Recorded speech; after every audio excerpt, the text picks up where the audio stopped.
இன்றைக்கி நம்ம பார்க்க போகிற பிகினர்ஸ் ரெசிபி எறா தொக்கு சாதம் தான். அதுக்கு வந்து பார்த்திங்கன்னா ஒரு வெங்காயம், தக்காளி, பச்சை மிளகாய் இவ்வளோ தான் தேவை.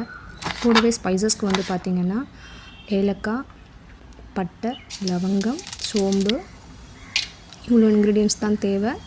ஸோ இதெல்லாமே நான் உங்களுக்கு காமிச்சிட்ருக்கேன். ஸோ பாருங்கள். ஸோ கருவேப்பிலை போட்டு எல்லாத்தையும் தாளித்ததுக்கப்புறம் ஆஸ் இட் இஸ் நம்ம வந்து வெங்காயம், தக்காளி எல்லாமே போட்டு நல்லா வதக்கி எடுத்துக்கோங்க. ஸோ இது வந்து பார்த்திங்கன்னா இந்த டேஸ்ட் வந்து நம்ம சின்ன வயசில் சாப்பிட்ட அதே டேஸ்ட்டு நம்ம குக் பண்ணின சாதத்தில் வந்துட்டு இந்த தொக்கு போட்டு பண்ணி சாப்பிடுவோம் இல்லைங்களா, அதே மாதிரி தான் இருக்கும்.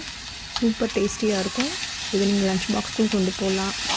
இல்லை நீங்கள் எங்கேயாவது வெளியில் போகிறீங்க, பிக்னிக்லாம் போகிறீங்கன்னா இது வந்து ரொம்ப டேஸ்டியாக இருக்கும். இந்த தொக்கு ரெடி பண்ணி வச்சுட்டிங்கன்னா ஸோ செம்ம எம்மியாக இருக்கும். ட்ரை பண்ணி பார்த்துட்டு எப்படி இருக்குன்னு சொல்லுங்கள். ஸோ இதில் வந்து பார்த்திங்கன்னா நம்ம மிளகா எந்த விதமான ஆர்டிஃபிஷியலான எந்த ஒரு பவுடரும் நம்ம போடலை. மிளகாத்தூள், மஞ்சள் தூள், ஜீரகத்தூள் இதை தான் ஆட் பண்ணியிருக்கோம். ஸோ ஃபைனலாக வந்து இதெல்லாம் கொதிச்சதுக்கப்புறம் நம்ம எறாவை போட்டு நல்லா வந்துட்டு குக் பண்ணி எடுத்துக்கணும். முடிஞ்சதுக்கப்புறம் நம்ம வந்து கொத்தமல்லி தழையை தூவி இறக்கிட்டா எறா தொக்கு ரெடி. ஸோ அடுத்தது வந்து பார்த்திங்கன்னா நம்ம குக் பண்ண ரைஸை வந்து போட்டு கலக்க போகிறோம்.